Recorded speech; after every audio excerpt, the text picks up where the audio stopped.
Hello everybody, my name is Kyle Coronado, aka the Walmart version of Linus Tech Tips, and today we got a sweet ass build going on here. We're building a brand new 4K video editing PC / gaming setup. We have a lot of good parts here that we'll go over in the future, but if you're new here, this video and this channel is all about technology, video production, how we can get better, improving your own personal life. So if you find this video useful and entertaining, be sure to give it a thumbs up, subscribe, and make sure you ring the bell notification for future video content. The reason why we're actually doing a whole nother computer build is on a previous video I talked about how my current setup has reached its full capacity when it comes to the CPU. We had a Intel i7 4770K in there, which was from 2012, which at the time was really good and probably the best out there, but it's 2020 now, and this is a build that's going to cost roughly $2,000, and there's way better parts here. I started off the build with the Ryzen 9 3900X. This is basically one of the best CPUs out there on a budget, and it's something that I knew I wanted to build starting off with. So that's why I picked the Ryzen 9. Next, we needed something to house the Ryzen 9, so I picked the Asus Prime X70 Pro motherboard here. There were so many different options out here that I wasn't sure what to pick, but this one was a good option for me. It seemed like it would kind of fit, and although I wasn't a fan of the RGB at first, everything was coming RGB with all the parts, so I figured I might as well just go into it that way, thinking might as well just accept the RGB and get the tempered glass soundproof case here, which is going to be the Fantech P400S. Good case. I hope it's everything that we need it to be. For RAM, we went with the 64 gigabytes of the Corsair Vengeance Pro RGB lighting DDR4. The reason why I went with 64 gigabytes is, like I said, this is going to be a 4K editing computer, and I use Adobe, and Adobe will use every single gig of RAM that you give it, so the more the merrier for video editing. We just have a basic power supply that'll meet our needs. We have some SSDs we're going to throw in here, and I skipped on the graphics card because I already had a graphics card. I have the GeForce GTX 1070 Founders Edition. So instead of spending another $500, would have made this build about $1,500. We're just gonna go with that. So all in all, everything that you see here minus the graphics card is about $1,500. So if you have about $2,000, or if you have an old graphics card, you can build a setup that's very similar to this one. And we'll go into each step and kind of get that going here.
Now what you're about to witness right here is why you want to do a bench test first. We had a boot failure due to an improperly seated RAM stick. So as soon as we got that up and running, we were booted up and ready to go.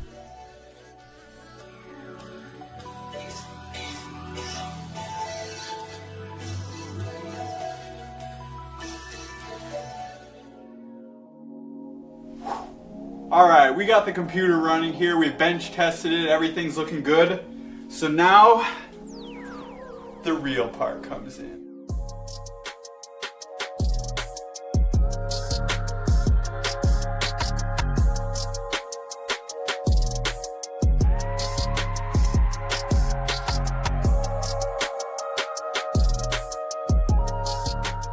Cable management is something that should not be taken lightly. In fact, I recommend just removing all cables that you can and organizing them to the best of your ability.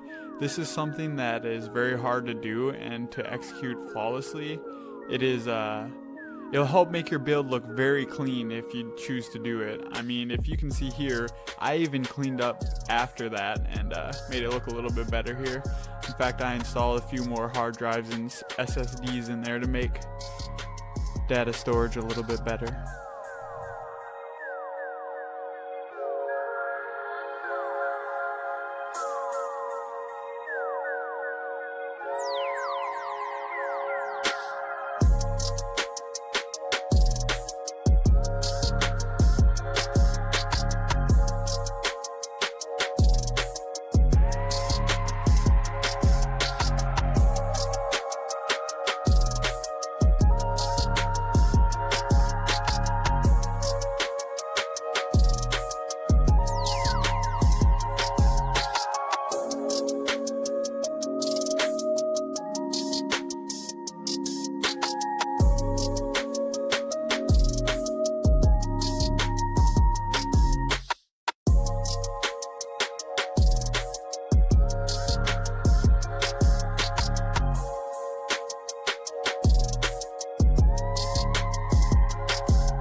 If you guys stuck around this long, I just want to thank you. Please be sure to subscribe, comment your thoughts below, and give this video a thumbs up if you enjoyed the build.